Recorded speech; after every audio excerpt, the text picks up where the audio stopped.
Let's talk about the Ted Cruz and Tucker Carlson debate. So what we've got to get to in the bottom of this one is which of them has the more authentic vision for America first, and which of them won the debate. Now, there was a number of bits that we could focus on. I want to focus on about two or three, given the time constraints. And there was this bit, which was about, do you actually know anything about the country you want to invade? Which some people have dismissed as being a bit of a gotcha type question. But I actually do think that this is key. Can we watch this and then we talk about it? How many people live in Iran, by the way? I don't know the population. At all? No, I don't know the population. You don't know the population of the country you seek to topple? How many people live in Iran? 92 million. Okay. Yeah, How could you not know that? I don't sit around memorizing population tables. Well, it's... All right. The reason I think this is key is because, Ted has sort of laid out his position here. It's all about regime change. And that is clearly what is going on here. I mean, we talk about the nuke stuff in a minute, but it's clearly about regime change. It has been for 45 years. The mission has been regime change. Now, the reason this is important is, and I'm going to quote here from the US Army Marine Corps Counterinsurgency Field Manual, section FM 324, which recommends... I like 336. No, that was a rubbish bit. All about the trains. But no, the 324 says that you want 20 troops per 1,000 civilians to run an effective control and stabilisation effort. Now, let me give you some sort of historical examples. So Germany, the US did quite well in there. Yeah. Population 65 million. They deployed 1.6 million troops. That was a ratio of 25 troops per 1,000 population. Big success. Yeah. Right, that worked. Japan. 72 million, they deployed 350,000 troops. That was a ratio of 5 to 1,000, which is low, but they did drop nukes. Yeah. Right. So you got a swing factor in there as well. Yeah. South Korea, a ratio of 10. South Korea, half a win, maybe. I mean, the country's still divided in half. Well, also there was it was an allied effort with the Korean War as well, so I imagine there were other troops there as well from other nations to keep the peace. Yes, there was a bit of that. Vietnam, 13.4, so that was actually a fairly high ratio, but of course difficult terrain, a loss. Bosnia, 15, that one pretty much worked. Yeah, that was stabilised. Iraq, even at the surge, the height of the surge was only 6.7.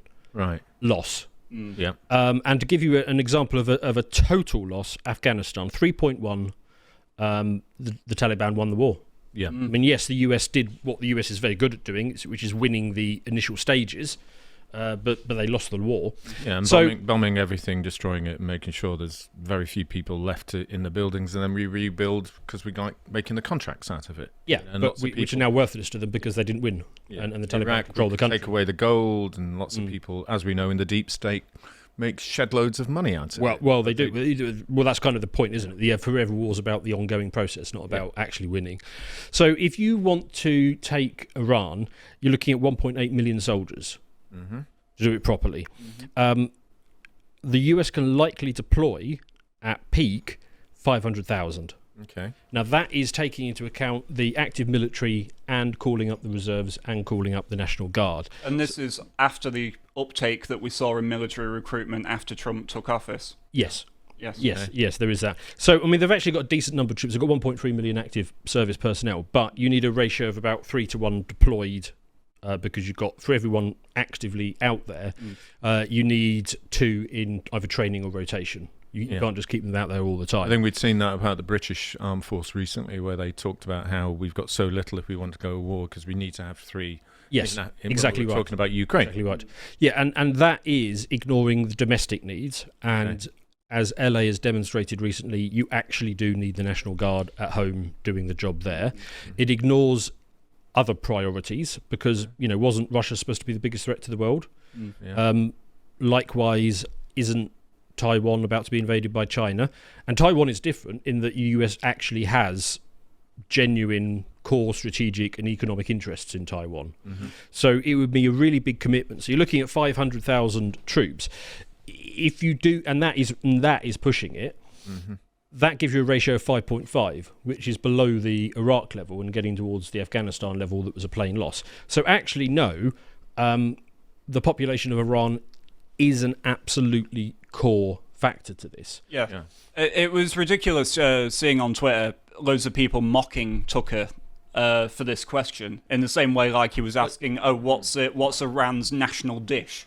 Like it was something really as if it's irrelevant. When actually, no, the size of the population you're planning to implement regime change over might be quite important. It is kind of key. The Sun Tzu quote is not "know nothing about your enemy." That is Ted. It's got an interesting element.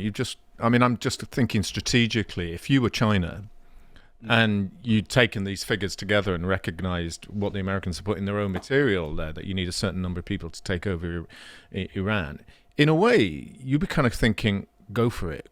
Go on, get involved, get into Iran. Get into Iran. And as you're bogged down, like, Taiwan, here we come. Exactly. Bosh, we're in. Now, Ted has obviously picked up on this and he's noticed this. So he has responded. I'm going to play a little bit of this. Not in favor of putting troops on the ground. Donald Trump's not in favor of putting troops on the ground. Neither Absolutely. are you. No troops on the ground. So what we're advocating for is simply this. If America gets involved, it would be to do exactly what you just said. It would be to do what Israel can't do, to take out a nuclear program, which is a threat. Drop a couple of bombs. So the objective is we're gonna do regime change. We're gonna drop a couple of bombs. Now, you can't just do this from the air. You can't just, even if you take out enough of the leadership and all the rest of it, you can't just do it from the air. Because I think the mistake that the Americans often make is because they are so wedded to their system, their democracy, they kind of assume that if you take out a bad regime, a democracy will just spring out of the sand. Well, that's what they thought in Afghanistan. And everywhere else. And to be fair, we told them they could do it. I mean, our security services, our intelligence services, people who later on became MPs for northern constituencies and now have podcasts with Alistair Campbell, told him that's what he could do. Yes, it's not going to work. Now, I have also heard this plan about we're going to install the Crown Prince. Right, that is a weak plan because remember, the last Shah of Iran, he lost despite actually having an army. Mm-hmm. And now you're going to send his son in without an army when the other side already does have an army. So obviously this is not going to work unless you provide him with an army. Who's going to do that? Well, it's not going to be the Israelis, is it? So it is going to be the US again. So if you sort of regime change through bombs and destabilization, you're not going to get an organic democracy. You're going to get a regime which is even more hardline than the one that is replaced, because that is always happened. Mm-hmm. The only organised faction in Iran is the Revolutionary Guard, and they're embedded throughout the system. I mean, up and down. So there's plenty of depth to that organisation. And we've literally just had the Syrian example of where we're going to do this, where we're going to destabilise the regime from a distance. And what happens? ISIS took over. And they immediately started killing Christians. Now, there is a Christian population in Iran. It's small, but they get to be alive. Yeah. And it's almost like the point of Western foreign policy is to get as many Christians killed as possible, because that's all we end up achieving every time we do an adventure in the Middle East. I'm not fundamentally against regime change in Iran. What I'm fundamentally against is trying to do it with a shit plan. Mm. Yeah. Because every time you try it with a shit plan, what you get is lots of spending. So I understand why the defence contractors like it. They love it. You get lots of debt. You get lots of dead young Americans. And in exchange, apart from the defence spending, you get lots of dead Middle Easterns. You get nothing. You just get a more destabilised region. You don't get anything for it. And it kind of relates to my... And then Europe gets hundreds of thousands more refugees. Well, yes, that as well. And we're going to... Well. I mean, I didn't mention that because I suppose that's not necessarily... Yeah, and we're going to come to that. Yeah, as well. I didn't necessarily mention that because I'm kind of making the argument from the case of American interests, but I mean that is certainly true. Yeah, I'll talk about that briefly when we come. Yesterday, I did an open letter to America on the Daily Channel, which you should all go and watch. Where I made the case of, look, America, if you really feel the itch to do a bit of regime change, because it's been a while since you've done one, and I know you like them, get out of the system again. Do it to Britain. Yeah. Right, we already have nukes. We have the sand people. We have oil. We have communists. We've taken out, American landmarks. We burnt down the White House, the Capitol, the Library of Congress. I mean, we have everything that you're looking for if you want to do a regime change. I'm being slightly tongue-in-cheek there because the problem is who is the most organised in the UK? Who has the networks and the weapons? It's not, I'll give you a clue, the British right wing. Because if the British right wing ever tries to, even starts to organise, they immediately get arrested. Yeah. So the only people in this country who have an organised network and weapons, well, we know who that is. It's the other side. And we know that's the case because during the Southport riots, we could see the police going up to them and saying, please leave your weapons in the mosque. So we know who, this is who wins a revolution. It's not the majority, it's the most organised minority who are organised and have weapons. So we know who that's going to be. So we know that America is really good at winning the opening stages of a war, but it's really bad at winning what comes after. And this is kind of because America are very bad imperial administrators. And it's because they refuse to acknowledge that they are an empire, despite the fact that they obviously are an empire. So, yes, there is that. Then I wanted to talk about this exchange here. I'm asking about your allegation and the Prime Minister of Israel's allegation that Iran is trying to murder the president. Killing terrorists is a good thing. Killing people who are trying to murder Americans is a good thing. Because if you're America first, you want to protect America. And so killing Osama bin Laden was a fantastic But you don't day really for the believe world. that they're trying to murder Trump, or you? Yes, I do. Yes, I do. Then why aren't you calling for military action against Tehran right now? Because they're not very effective. In terms of hitmen, their hitmen are not very effective. I do think... So they're hitmen, but not the bad kind, the efficient kind? No, what are you saying? They're a weak country who is on its knees, and I think we need to... Then why are we so afraid of them? Why are they the biggest threat if they're a weak country that's on its knees? Because I'm trying to keep track. They're trying to develop... Be a little less snarky. I know, you're right. That is a problem that I have. I'm sorry. I missed that. I didn't see that clip. So, Okay, let's be a little snarky. first of all, I would say that is it really the case the Iranians can't find a hitman who is better than Thomas Crook's? I mean, all you need to do... So anyone? Yes. I mean, surely the Iranians have somebody who's better than Thomas Crook's. I mean, all you need to do is find a sloped roof because you know that Secret Service will avoid it like a plague because of health and safety reasons. And, it's not that... But, the claim is... It is a weird exchange. Yes. I'm kind of trying to see it from a logical, kind of philosophical, political viewpoint of being within there. They've got assassins who are trying to take us out. Well, you tried to assassinate a Cuban president, 300 odd times, and you weren't pretty good at that. So we're worried about a country that is on its knees, it's weak, hasn't got the capability. But by the way, it might make a nuclear bomb, despite what people say. So we need to go in, and they're weak and ineffectual, and also a massive risk, and also really crap at producing anyone good at assassinating any individual. That says to me we don't need to do anything about them at all, other than maybe my mates in the background are saying our share price is falling in the economic arguments. There's a bit more assets out there. We've got some good people that we might be able to put in charge who can sell us a few contracts a lot better than Zelensky could, and being controversial. So it makes no sense to me, other than the one thing that I am, obviously, like most people of our concern, is we just don't want them capable of being able to wipe Israel off the ground. I don't want that. I just don't want to see it happen. But is this the right way of doing so? And I've got some other views, but hey, I don't know. Yeah, like I say, I'm not fundamentally against regime change. I'm just against doing it incredibly badly and assuming that you can just bomb them out and then they'll be replaced by something better. They will be replaced by something worse, and we know this because that always happens every time. I thought I'd play that bit because it's odd that they are simultaneously weak and pathetic, and you don't need to worry about them, but at the same time, we still need to worry about a significant threat. Turning to your point about the nuclear bomb, been going on. The problem is we've been hearing this for a long 30 years. You found 96. 30 years. I looked at 27. Yeah. Yeah. Let's just listen to a bit of this.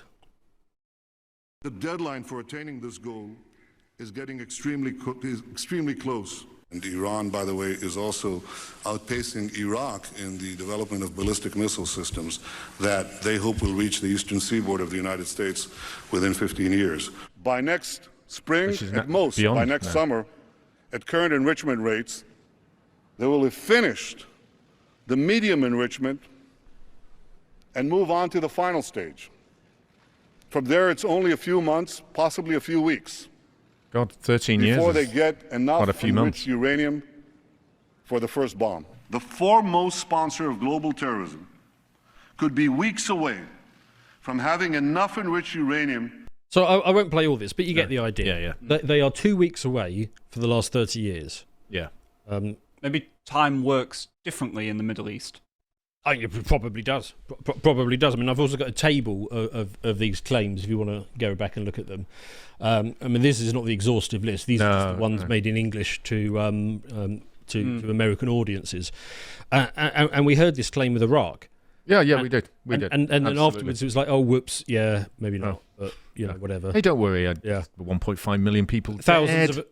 Millions of Iraqis, thousands of young American men, huge amounts of debt, 9 trillion of debt. Yeah. The eye taken off the ball at home while domestic issues got worse, and there are genuine domestic issues to be focusing on. There is a very, very strong argument that a lot of the issues that we've got in Europe, in America, in Britain in particular, are a direct responsibility of Blair and Bush and their cabal deciding to go in and bomb the hell out of Iraq, because we've got the mass immigration that has come from that. It's led to the ideology within most of the intelligence services that it's okay to do the regime change in Lebanon, Syria, and there's no consequences to that.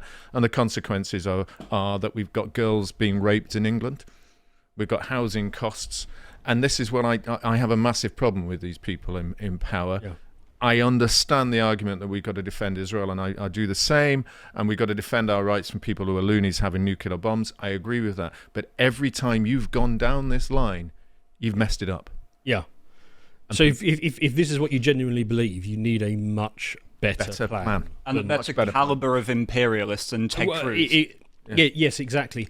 I'm just going to flag this up. I don't really have time to get into this, but this popped up on my Twitter feed just before we came on air, so I wanted to highlight it. And it is a thread from Semi-Agog, who I've had on Brokenomics, and he's basically making the he's providing the explanation as to why Iran is pursuing nuclear energy. Okay. Because, I mean, this was something that confused me myself, because they've got very low energy costs, so why do they need nuclear power? And he's got a thread here and explains it. The very short version is the bit with the oil is the vulnerable bit down at the bottom there. That's pretty much it. So, Saddam Hussein attacked that bit immediately, and they kind of know that that's their vulnerability and their population and their capital is in the north. So but I mean, read the thread, because but it explains it all. But yeah, I mean, this is the sort of boomer bait that is being pushed out and being lapped up. Like this Todd Starnes, who is he's a news anchor of some sort. There are some in MAGA world who believe the moral high ground is radioactive mushroom clouds over Tel Aviv, Jerusalem, New York, and Los Angeles. I'd like to say what a prick, but to be honest, he is, honestly. If that's what we generally think. I mean, this is exactly what the play was last time, and it was nonsense last time. Yeah, hysteria. Yeah. I mean, and having said that, I mean, if you're really trying to scare me off this idea, why did you pick New York and Los Angeles? I mean, I won't say more, but that will get the police around us in any second now. Yes, yeah, especially not those other names. I really can't say too much on this one. But no, let's focus back on what I think is perhaps even more of a core issue of this, the bit that's going to stick around afterwards, which is, I mean, Ted Cruz has been defending his record on this podcast. He's been a bit frantic on this, and I won't play this clip. I'm just going to read out the bit above. Hang on. Maybe that one. Oh yeah, that one. Okay, so I am going to play a little bit of this one. Don't know anything about the country. You're the one who claims they're not trying to murder Donald Trump. You're the I'm one not saying that. Who can't figure out if it was a good idea to kill General Soleimani, and you said it was bad. You don't believe they're trying to murder Trump. Yes, I do. Because you're not calling for military strikes against them in retaliation. And if you really believe that... We're carrying out military strikes today. You said Israel was. Right, with our help.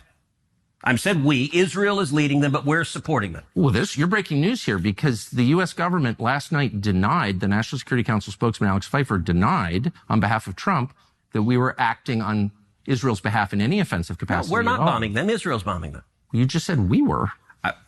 We are supporting This is Israel. high stakes. You're a senator. If you're saying the United States government is at war with Iran right now, people are listening. Okay, we are not bombing them. Oh, okay. Israel is bombing them. And hey, why do you do the snide okay? Why do you do this snide LLK? I mean, that is kind of cutting to the heart of it. He's using Israel and we interchangeably. They're indivisible. Yes. Yes. Yes. Yeah. And he's a US senator. The left and right halves of the brain, one cannot function without the other. Yes. I think he's caught within a trap, isn't he? Because the trap is we are supporting them. But the question is, how do you support them? Is it because we're using our satellites above them? We're actually enabling with our satellites to be able to direct them to where they're going to be bombed, which actually got our individuals sitting alongside them. That's the we. And there's a certain level of where you help, where you actually are doing it. Well, yes. Yes. I mean, there's a certain point where you've kind of fused, yes, to be honest. And actually, that's... I'm trying not to get that line. This is why I wanted to bring this up. This is Ted Cruz defending his sort of point on this. And I'll just read this bit out, this one. I came to the Senate committed to being the leading defender of Israel. Okay. You see, the thing that I find most peculiar about that is that he thinks that looks good. Yes. Right. To a certain part of the base that does play well, but this is where the fracture is coming in. Yes. It's like some people are like, well, hang on, why not the leading defender of the US or Texas? And he's also missing out a very important point, because we have people here who are MPs that went over to Pakistan and demanded that we have an airport that looked after, and we criticize them for being the leading defenders of Pakistan, or the leading defenders of another country, or the leading defenders of being another religion, rather than being the defender of Britain, the defender of our nation, culture and history. And you can't then, he's going to have a real difficulty saying I'm the leading defender of Israel, meaning that I am numero uno, when people say I am the leading defender of Islam in America. Quite. And we criticise those people, like absolutely, quite right. Omar, who said, what was it, that she's there for the Somalians. Exactly. That's right. It's like, well, you shouldn't be. And likewise, you should not be I can't say you shouldn't be a defender of Israel. You can be a defender of Israel if you want, but that shouldn't be your primary goal. No, and if Omar now comes out into the Congress and says, I made it my primary goal to come into Congress to be a leading defender of Somalia, there's no one in the Republican movement now can criticise her. And, if I was her advisor, I'd be saying, get that out now, because it's a challenge. It's a challenge.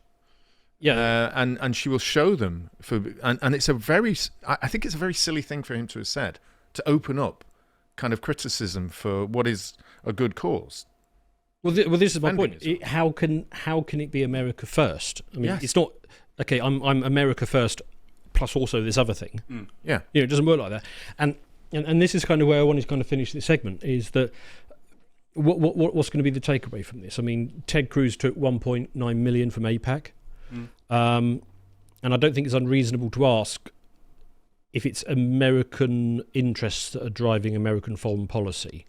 And for my money, Tucker won this debate hands down. And the reason is because, what are we all going to remember from this exchange 2 weeks, 2 months, 2 years from now?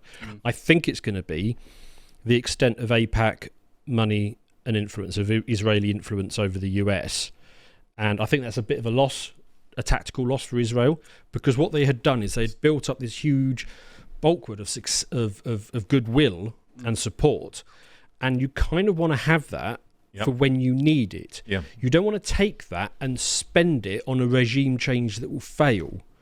But I think all we're going to get out of this, as we remember it later on, is Israeli influence on American foreign policy. And it gives, on the other side, huge amount of weaponry and armory for people to attack those of us who believe in defending Israel on a number of fronts. And I think that's going to be a really difficult element for us, because every country should have its own independent foreign policy. It understands allies and the need to defend allies.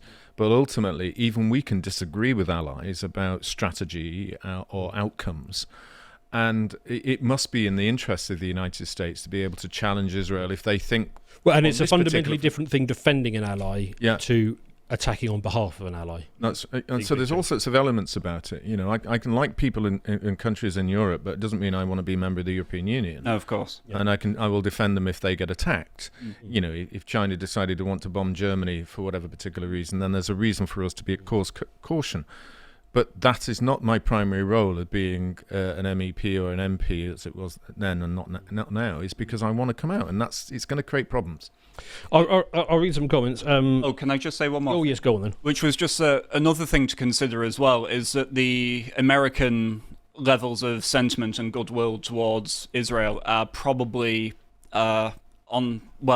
they're going to time out, especially seeing as you've got, a lot of young people now across the West who optically are quite disgusted by the Israel-Palestine issue, which has been very, very divisive. And it does seem to be something that the young people in particular, they don't have the same level of loyalty to Israel they don't. That the boomers or Gen X have had. They don't. Historically, people of Ted Cruz's age. Yeah. And so going forward, Israel's going to have to play it smarter. If you would like to watch the full uncut version that is also uncensored, head on over to lotuseaters.com to find out more.